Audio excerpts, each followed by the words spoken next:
하나님의 말씀을 들리게 하라. 요한계시록 20장 7절에서 15절 강해. 곡과 마곡은 무엇인가? 지난 시간에 이어서 바로 7절부터 들어가겠습니다. 천년이 참에 사탄이 그 옥에서 놓여라고 아주 짧게 되어 있습니다. 5절과 아주 비슷한 내용인데 그 나머지 죽은 자들은 그 천년이 차기까지 살지 못하더라. 이렇게 5절이 되어 있습니다.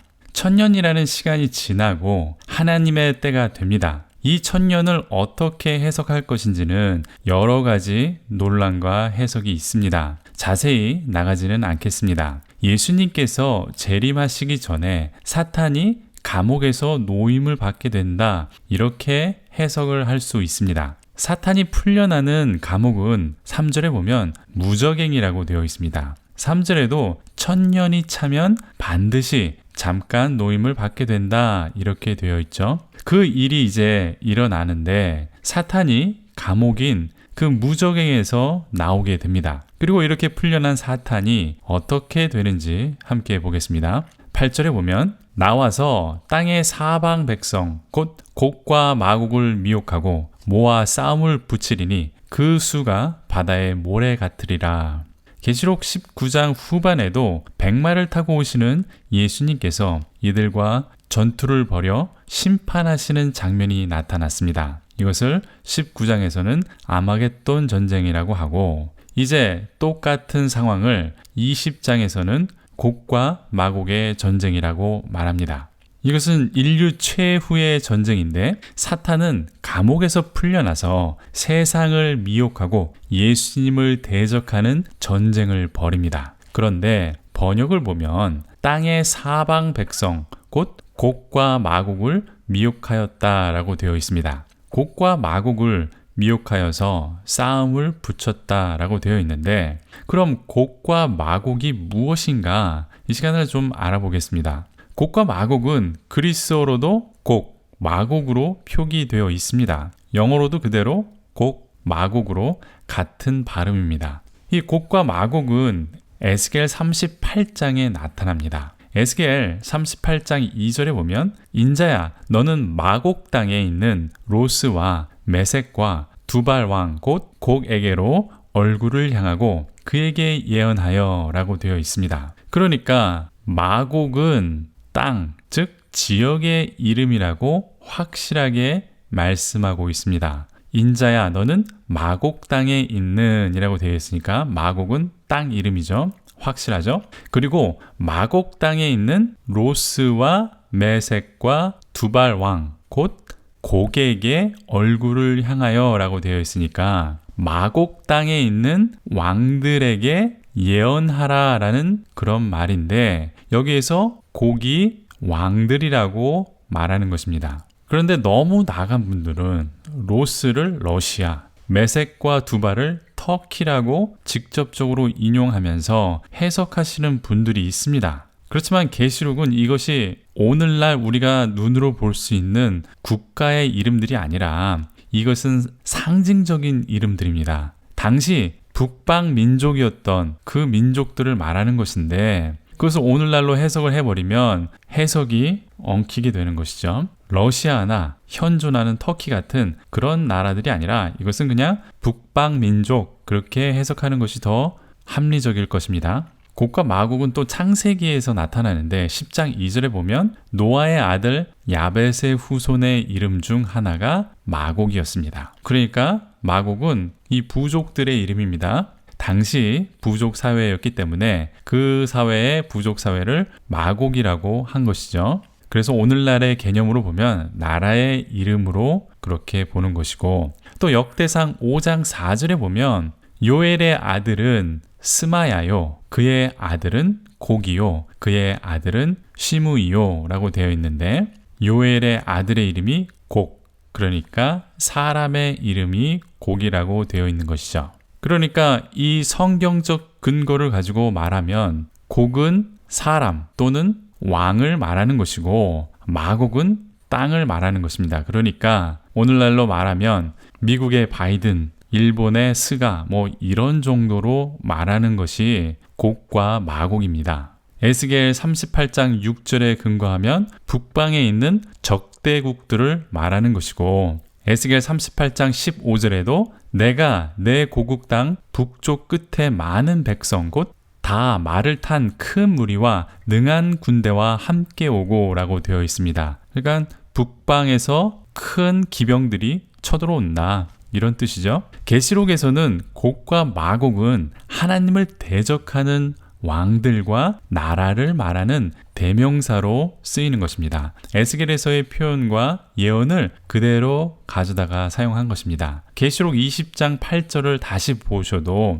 나와서 땅의 사방 백성 곧 곡과 마곡이라고 되어 있습니다. 사방 땅에서 모인 왕들과 그 군대를 곡과 마곡이라고 빗대어서 표현한 것입니다. 참 쉽죠? 계시록은 이렇게 구약을 알면 쉽게 풀립니다. 이들은 전쟁을 위해서 모였다고 되어 있습니다. 그들의 수는 얼마나 많은지 바다의 모래 같다. 8절 후반에 이렇게 표현을 합니다. 많은 무리가 모래 같다라는 표현은 구약 성경에 아주 자주 나타나는 표현입니다. 창세기 41장 49절, 욥기 29장 18절, 시편 139편 18절 등 아주 여러 군데 더 있습니다. 그리고 이제 9절을 보겠습니다. 그들이 지면에 널리 퍼져 성도들의 진과 사랑하시는 성을 두루매 하늘에서 불이 내려와 그들을 태워버리고 라고 되어 있습니다.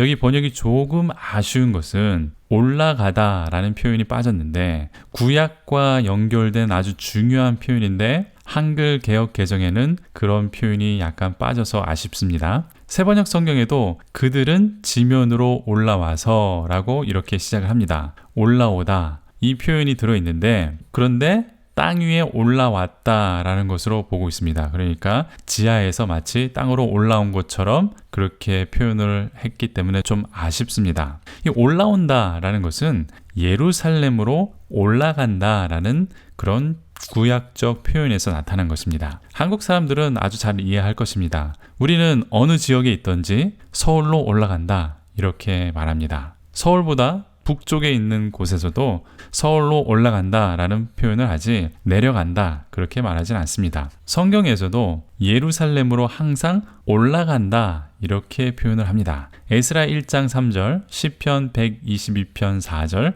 이사야 2장 3절, 예레미야 31장 6절, 오바댜 1장 21절, 미가 4장 2절에도 이렇게 표현이 되고 있습니다. 때문에 계시록에서도 하나님을 대적하는 군대가 사랑하시는 성을 둘렀다라고 되어 있는 것인데 사랑하시는 성은 예루살렘이라는 것이 확실하죠. 그러니까 그들은 땅에 널리 퍼져 있다 올라가서 그분의 사랑하는 도시 하나님의 백성의 진영을 포위했다, 이렇게 번역할 수 있는 것인데 이렇게 번역하면 그분께서 사랑하시는 성 예루살렘이라는 것이 확실해집니다. 계시록의 의도도 이런 것이었죠. 그런데 하늘에서 불이 내려와서 그들 즉 하나님을 대적하려고 모인 곡과 마곡을 태워버렸다라고 되어 있습니다. 이 표현도 에스겔 38장 22절에 나타나는 표현인데 에스겔에서는 좀 아주 디테일하게 쓰였습니다. 내가 또 전염병과 피로 그를 심판하며 쏟아지는 폭우와 큰 우박덩이와 불과 유황으로 그와 그 모든 무리와 그와 함께 있는 많은 백성에게 비를 내리듯 하리라. 에스겔에서는 이 여러 가지 재앙과 함께 자세하게 말씀하고 있지만 요한계시록에서는 아주 간단하게 불이 내려와서 곡과 마곡을 태워버렸다, 이렇게 단순하게 표현하고 있습니다. 특히 어려운 해석은 없습니다. 구약을 통해서 계시록을 읽으면 이렇게 쉽게 해결되는 해석들이 많습니다. 계속해서 10절을 보겠습니다. 또 그들을 미혹하는 마귀가 불과 유황못에 던져지니 거기는 그 짐승과 거짓 선지자도 있어 세세토록 밤낮 괴로움을 받으리라. 다시 에스겔 23장 22절의 표현과 같은 불과 유황이 나타납니다. 계시록 19장 20절에도 짐승과 거짓 선지자와 우상을 경배하던 자들이 유황 불못에 던져졌다라는 말씀이 먼저 나옵니다. 이 불못에 마귀도 함께 들어가는 것입니다. 하나님의 심판이 이루어지는 것을 볼 수가 있습니다. 이 하나님의 심판은 일시적인 것이 아니라 10절 후반에 보니까 세세토록 그리고 밤과 낮으로 영원히 계속된다. 이렇게 말씀하고 있습니다. 마지막 심판, 영원한 심판, 영원한 형벌을 받게 된다라는 것이죠. 이제 11절을 보겠습니다. 또 내가 크고 흰 보좌와 그 위에 앉으신 이를 보니 땅과 하늘이 그 앞에서 피하여 간데 없더라. 여기 좀 이상하고 어색한 번역이 나타납니다. 그리스어 문장은 카이 에디온 이렇게 시작을 합니다. 이 문장은 여러 번 설명드렸는데 또 내가 보니 라는 표현으로 계시의 전환이 되는 새로운 환상을 볼 때 나타나는 단어라고 말씀드렸습니다. 같은 단어로 시작하는 11절과 12절이 좀 다르게 나타났죠. 그래서 정확하게 번역되지 못한 게 조금 아쉽습니다. 더 아쉬운 것은 이 문장의 번역인데 11절을 보면 땅과 하늘이 그 앞에서 피하여 간데 없더라. 이렇게 번역을 했습니다. 그러니까 땅과 하늘이 피하여 도망갔다라는 느낌이 굉장히 강하죠. 그런데 이것을 새번역 성경을 보면 느낌이 좀 다릅니다. 땅과 하늘이 그 앞에서 사라지고 그 자리마저 찾아볼 수 없었습니다. 이렇게 번역이 되어 있습니다. 완전히 느낌이 다르지 않습니까? 실제 땅과 하늘을 말하는 것이 아니고 온 세상을 말하는 것입니다. 하나님의 심판 앞에서 자연이 급변하는 표현은 구약 성경에 여러 번 나타납니다. 사사기 5장 4절에서 5절에 보면 땅이 진동하고 하늘이 물을 내리고 산과 들이 진동을 합니다. 시편 18편 7절에서 15절, 68편 7절에서 8절, 아모스 1장 2절, 미가 1장 3절에서 4절, 하박국 3장 4절에서 15절에도 이러한 비슷한 표현이 나타나는데 땅과 하늘이 그 앞에서 피하여 갔다라고 이렇게 번역했는데 피하다라는 단어로도 해석할 수 있습니다. 그런데 더 좋은 해석은 새번역 성경처럼 사라졌다 또는 설 자리가 없었다, 있을 수 없었다, 존재할 수 없었다 뭐 이런 뜻이 있는데 굳이 어색한 피하다라는 단어로 번역을 했습니다. 그래서 저는 개인적으로 아쉽다고 말씀드리는 것입니다. 그러니까 내가 보니 크고 흰 보좌와 그 위에 앉으신 분들을 보았다. 땅과 하늘이 거쳐져 있을 수 없었다. 저는 이렇게 번역해 보았습니다. 번역하기 좀 어려운 문장이기는 합니다. 그러니까 땅과 하늘이 하나님 보좌 앞에 있을 수 있는 자리가 없었다라는 것을 이건 비유적으로 상징적으로 표현하는 것이죠. 이제 12절을 보겠습니다. 또 내가 보니 죽은 자들이 큰 자나 작은 자나 그 보좌 앞에 서 있는데 책들이 펴 있고 또 다른 책이 펴졌으니 곧 생명책이라. 죽은 자들이 자기 행위를 따라 책들에 기록된 대로 심판을 받으니 이렇게 되어 있습니다. 또 내가 보니 계시의 전환구가 나왔죠. 하나님의 보좌 앞에 큰 자나 작은 자나 즉 중요한 사람이나 천한 사람이나 즉 모든 사람을 말하는 것이죠. 어떤 신분의 모든 신분의 사람들이라는 표현입니다. 이 모든 사람들이 서 있는 보좌 앞에 책들이 펼쳐져 있다라고 되어 있습니다.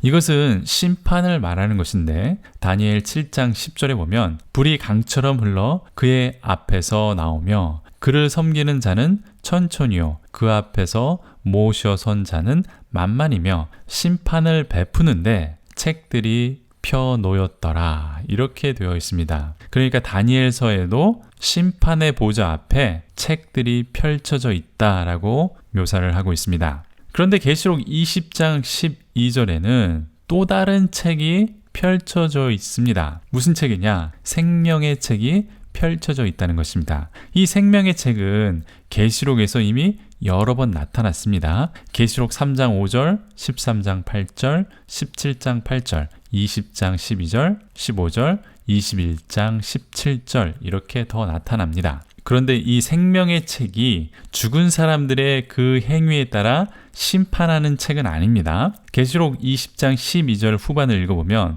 또 다른 책이 펴졌으니 곧 생명책이라. 죽은 자들이 자기 행위를 따라 책들에 기록된 대로 심판을 받으니 라고 되어 있으니까 생명의 책에 행위가 기록이 되었다라고 읽는 분들이 있습니다. 그런데 이것은 번역상의 문제고 그리스어 문장을 보면 생명의 책이라 그리고 그리스어로 카이라는 단어가 이 뒤에 삽입이 되어 있습니다. 그러니까 분리된 문장이라는 것이죠. 생명의 책이 있고 그리고 심판의 책이 있다. 이렇게 말하는 구절입니다. 그러니까 사람들은 12절 앞부분에 나왔던 보좌 앞에 펼쳐진 책에 기록된 행위대로 또는 기록된 죄악대로 심판을 받게 된다는 것입니다. 이것도 새로운 것이 아니죠. 계시록에서는 그 행위대로 심판을 받게 된다. 이렇게 4번이나 이미 반복이 되었습니다. 계시록 2장 23절, 18장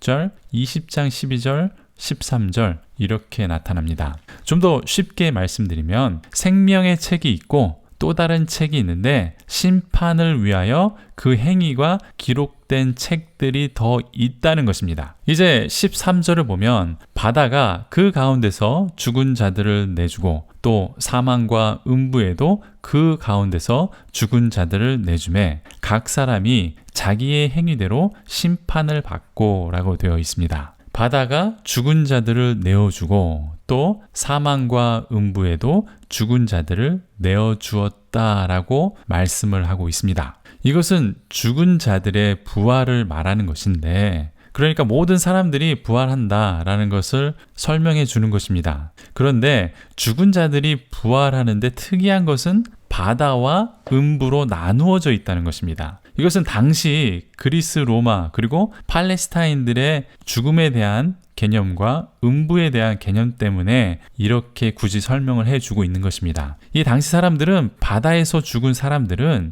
음부로 가지 못한다 이렇게 생각을 했습니다. 왜냐하면 음부는 땅에 있는 것이기 때문에 바다에서 죽은 자들이 음부로 갈 수가 없다는 것이죠. 그래서 바다에서 죽은 사람들은 그 영혼이 바다에 갇혀 있다라고 생각을 했습니다. 때문에 바다도 음부도 죽은 자들을 내어놓을 것이다 라고 말해주는 것이죠. 좀 디테일하게 설명을 해준 것 뿐입니다. 이렇게 당시 사람들이 쉽게 알아들을 수 있게 말씀해 주는 것이죠. 그들의 개념과 눈높이에서 말씀해 주신 것입니다. 이렇게 부활한 사람들은 그들의 행위대로 심판을 받게 된다. 이렇게 말씀하고 있는 것입니다. 이제 14절을 보겠습니다. 사망과 음부도 불못에 던져지니 이것은 둘째 사망 곧 불못이라 이렇게 되어 있습니다. 사망과 음부가 불못에 던져집니다. 사망과 음부는 짐승과 그를 따르던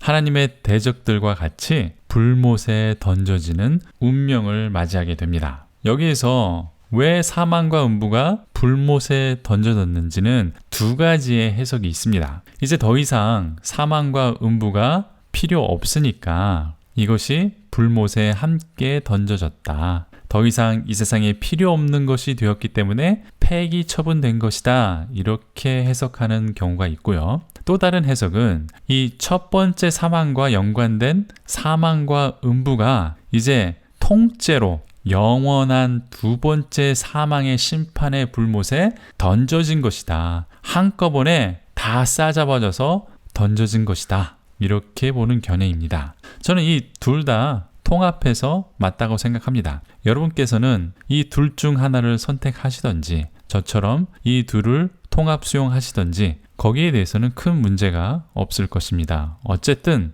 불못에 던져지는 것은 변함이 없기 때문이죠. 이 구절에서 더 중요한 것은 둘째 사망입니다. 둘째 부활은 없지만 둘째 사망은 확실하게 성경에 나타납니다. 전에도 말씀드렸듯이 첫째 부활은 예수님의 부활을 말씀하는 것이고 그 부활에 동참하든지 아니면 오늘의 말씀처럼 심판의 부활을 하든지 둘 중에 하나 한 번은 부활하게 된다는 것입니다. 이렇게 모든 사람이 부활을 하는데 13절의 표현대로 바다에서 부활하고 사망과 음부에서 부활하게 됩니다. 그리고 생명책에 기록된 믿는 자는 영원한 생명을 얻게 되는 것이고 반면 이 생명책에 이름이 없는 사람들은 자신의 행위대로 심판을 받게 된다. 이렇게 말씀하는 것이죠. 그 심판 이후에 이제 두 번째 사망에 이르게 됩니다. 이것은 영원한 사망.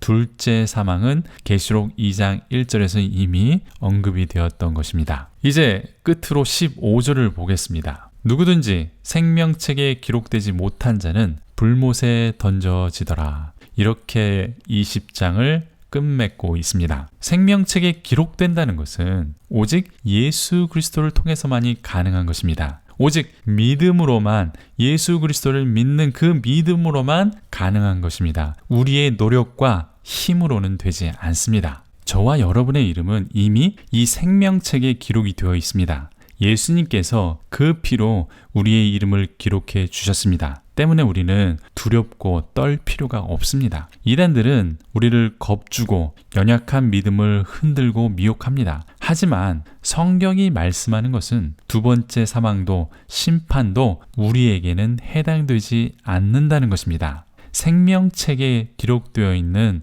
저와 여러분은 이미 예수님을 통해서 확고히 기록된 것입니다. 따라서 우리는 생명의 책이 되시는 예수님과 만나는 소중한 시간이 있어야 하는 것입니다. 아멘. 도움이 되셨습니까? 질문이나 다른 의견이 있으시면 댓글을 달아주십시오. 또 구독과 좋아요는 제게 큰 격려가 됩니다. 이 채널이 성장하면서 더 큰 책임을 가지고 열심히 하고 있습니다. 계속 도와주시고 격려해 주시는 분들에게 다시 한번 감사드립니다. 주변 분들에게 계속해서 추천해 주시고 공유해 주시기를 부탁드립니다. 오늘도 끝까지 들어주셔서 감사합니다.